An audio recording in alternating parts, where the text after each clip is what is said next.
Thank you for watching the TDC Hot Rods YouTube channel. Hi, good morning guys. It's pretty early.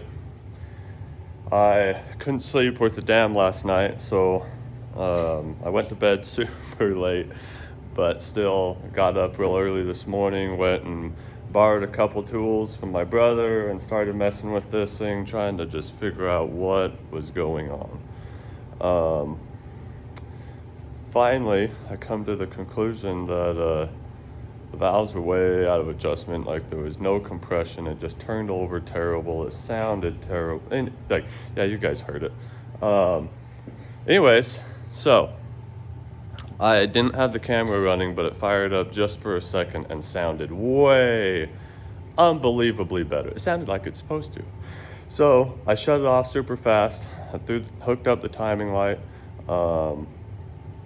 And so I'm gonna fire it up again and see how it sounds. I should check the oil one more time, but anyways, I'm gonna go ahead and do that, so let's get to it.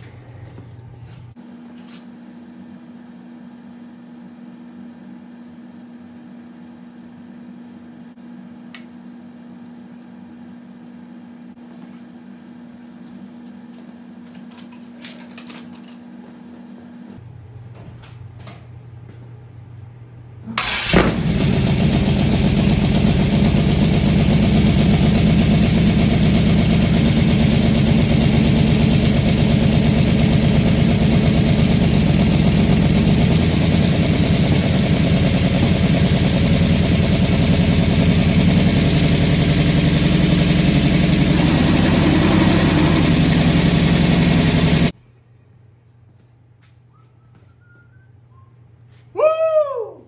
Finally.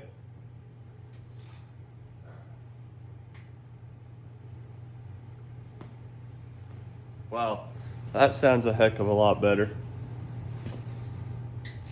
Well, that was exciting. It actually sounded decent for a minute. So I gotta decide what I'm gonna do about what the situation is with the push rod length or valve adjustment.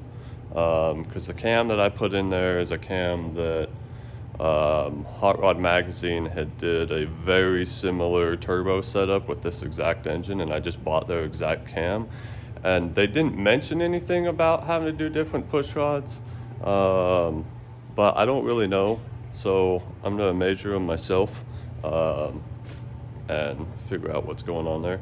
So it idles super high. I can't get it to idle down, and I don't know if you guys will be able to see it, but this carb came off of a different engine that had a much different combination in it. Well, to get it to idle right, the butterflies, I don't know if you guys can see that little hole in there. The butterflies, the two primaries, have had holes drilled in them.